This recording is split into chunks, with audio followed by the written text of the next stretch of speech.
The terrorist raised his sighting device and locked onto the US president's private jet. He then retrieved a surface-to-air missile and fired it at the aircraft, which swiftly headed toward its target. The aircraft detected the incoming missile and was preparing to release chaff, but the computer screen suddenly went black. The bodyguard, sensing danger, immediately notified the onboard security personnel. He then rushed into the president's lounge and escorted the president to safety. Before he could react, he was shoved into the escape pod. I'll find you and pick you up, Mr. President! You'll find what? See you on the ground!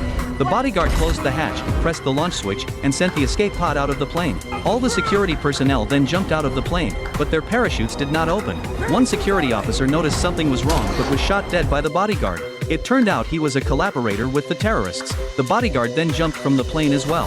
At that moment, a ground-to-air missile swiftly flew past him, striking the plane and 3 escort fighter jets in the clouds. Ultimately, the escape pod made an emergency landing in a forest. At that moment, the president was trapped inside the escape pod and was discovered by a young boy who was out hunting. The boy approached cautiously with his bow and arrow and curiously tapped on the pod's door. The president wrote a password on the escape pod's window. After entering the password, the boy quickly hid. The president then opened the door and discovered that the one who had rescued him was a young boy. Upon learning that the man was the president of the United States, the boy immediately took him away from the area. By the time the bodyguards arrived with the terrorists, the president had already vanished without a trace.